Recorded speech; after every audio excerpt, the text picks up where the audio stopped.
ساتھ رہے گا، عثمان غنی کے ساتھ رہے گا۔ صدیق اکبر نے ان کی جھوٹی دعوت کو ٹھکرا دیا۔ اس کے بعد عبداللہ بن سبا کو صحابہ نے پکڑ کر کے مدینے سے باہر نکال دیا۔ اس نے ایران میں ڈیرا ڈالا، ایران میں رکا رہا۔ اب ایران کا مسلمان کیسا تھا؟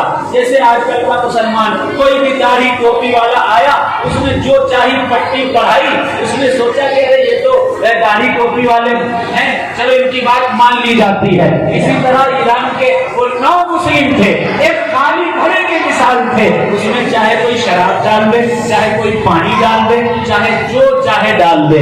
یہ حالات ایران کے مسلمانوں کے تھے، 9 مسلم تھے، حالات ایسے ہوئے۔ اس نے ان کو پڑھانا شروع کیا۔ یہ مسجد خلافت کے لائق مولا علی تھے، لیکن صدیق اکبر نے قبضہ کر لیا، عثمان غنی، عمر فاروق نے قبضہ کر لیا۔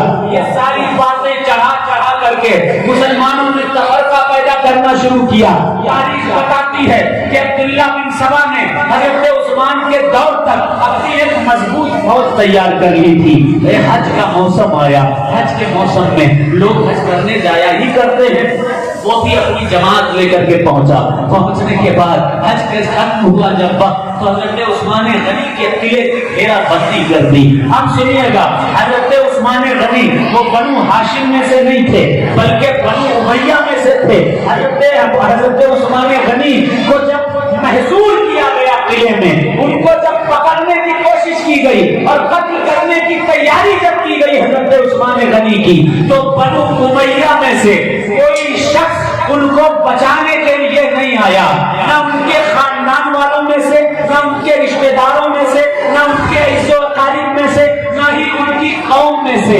لیکن بنو ہاشم کے 3 نوجوان نکلے، ہاتھوں میں تلواریں ہیں، عثمان غنی کے پاس پہنچے۔ اے عثمان، مجھے اجازت دے دو، ایک سوائی کی گردن الگ دکھائی پڑے گی، ہر الگ دکھائی پڑے گا، بس آپ کے اجازت کی دیر ہے۔ تو حضرت عثمان فرماتے ہیں کہ نہیں، میں آج جب سویا تو میں نے دیکھا کہ مصطفیٰ جان رحمت صلی اللہ علیہ وسلم تو آپ نے تشریف لائے اور کہہ رہے ہیں کہ اے عثمان غنی، اگر تم چاہو تو میں ان لوگوں پر تمہاری مدد کر دوں، اور جیسے بدر میں فرشتوں کی فوج نے اسلامی فوج کی مدد کی تھی، ویسے ہی تمہاری مدد بھی کر دی جائے اور ان پر تمہیں غالب کر دیا جائے۔ اور اگر تم چاہو اے عثمان تو میرے ساتھ حوض کوثر پر افطار کرو۔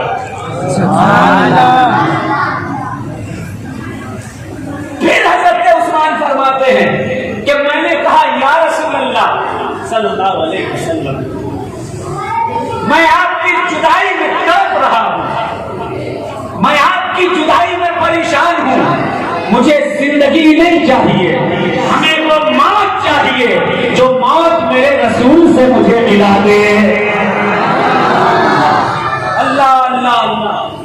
پھر حضرت عثمان غنی فرماتے ہیں اور سنیے، ایک بار غار ہرا میں کوہ ہرا پر ہم کھڑے تھے، ہمارے ساتھ صدیق اکبر تھے اور رسول اللہ صلی اللہ علیہ وسلم تھے، تو کوہ ہرا ہلنے لگا، کوہ ہرا ہلنے لگا۔ محمد مصطفیٰ صلی اللہ علیہ وسلم نے کوہ ہرا پر ٹھوکر مار کے کہا کہ اے کوہ ہرا ٹھہر جا، کیونکہ تیری پشت پر ایک صدیق ہے، ایک نبی ہے اور ایک شہید ہے۔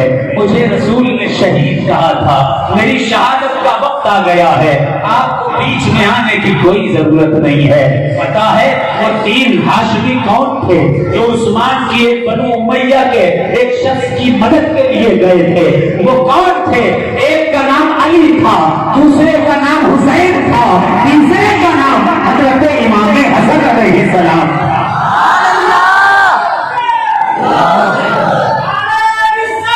یا رسول اللہ زندہ باد، یا بیڑا پار، بیڑا پار، بیڑا پار، یا حسین، یا حسین، یا حسین، یا حسین، یا حسین، یا حسین، یا حسین، یا حسین، یا حسین، یا حسین، یا حسین، یا حسین۔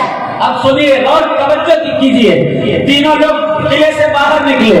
تھوڑی دیر کے بعد سپاہیوں نے حملہ کر دیا, قرآن مقدس کو جلایا. حضرت عثمان غنی کی گردن کو کاٹ دیا گیا. آپ شہید ہوئے. ادھر حضرت سیدنا عثمان غنی کی شہادت ہوئی اور ادھر اسلام کا پہلا فرقہ تیار ہوا جس کو کل سبائی کہا جاتا تھا اور آج وہ رافضی کے نام سے مشہور ہیں. کہنا کیا, عرض کیا کرنا ہے آپ سے. اس کے بعد بہت سے فرقے ہوئے, خارجی ہوئے, ناصبی ہوئے, پھر اہل سنت میں ماتریدی ہوئے, لیکن ان فرقوں کی ایک فہرست تھی, ایک گنتی تھی.